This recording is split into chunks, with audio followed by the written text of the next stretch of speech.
بها. باي باي الدولار الأمريكي. السعودية وصفعة جديدة تربك واشنطن، فماذا تعني رغبتها الانضمام لتحالف البريكس؟ وكيف يعبر دعم الصين بحث الرياض عن العائلة الكبيرة؟ ولماذا يتحسر الأمير عبد العزيز بن سلمان على ضياع 40 عاما؟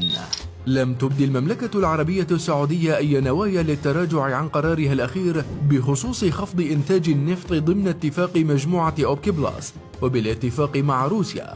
وبالرغم من التلويح الأمريكي بالعواقب التي قد تطال المملكة وقد تصل لعقوبات ووقف بيع الأسلحة، فإدارة الرئيس الأمريكي جو بايدن تعتبر قرارها هذا اصطفافا إلى جانب روسيا، وليست خطوة يجب أن تصدر من حليف لأمريكا وتضر بمصالحها. السعودية أرادت الإمعان في الإضرار بمصالح حليفها الأمريكي، فبحسب ما كشفه موقع ذا انترسبت الأمريكي، فإن روسيا قد طلبت خفضا لإنتاج أوبك بمقدار 1,000,000 برميل يوميا، لكن المفاجأة التي صدمت الرئيس بوتين نفسه حينما أصرت المملكة على خفض الإنتاج ل2,000,000 برميل.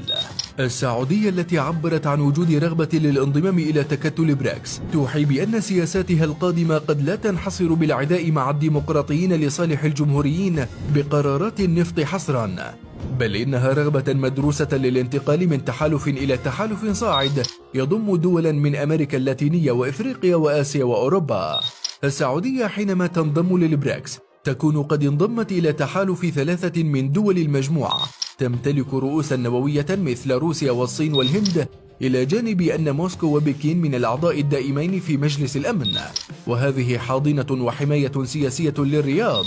التساؤل العريض سيكون حول رد فعل إدارة الرئيس بايدن على الجرأة السعودية ورغباتها المثيرة لغضب المسؤولين الأمريكيين، وما إذا كانت ستقبل بالقضاء على الدولار، وما إذا كانت السعودية ستضرب ضربتها الأكثر إيلاما وتنفذها وتقبل اليوان الصيني بدلا من الدولار عند بيع نفطها. ما أهمية الإشارة لتصريح عضو لجنة العلاقات الخارجية في مجلس الشيوخ الأمريكي الديمقراطي كريس ميرفي، الذي لوح بأن هناك دول في المنطقة مستعدة لتولي بعض مسؤوليات السعودية في المنطقة؟ بكل الأحوال يبدو أن المملكة العربية السعودية لا تترك للولايات المتحدة الغاضبة من تبدل سياساتها أن تلتقط أنفاسها، فصفعة الانضمام للبريكس السعودية القادمة لم تنتظر حتى انقضاء موعد الانتخابات النصفية ونتائجها، فبايدن أجل النظر في تقييم علاقاته مع المملكة بعد انتخابات الكونغرس للرد على قرار السعوديين خفض إنتاج النفط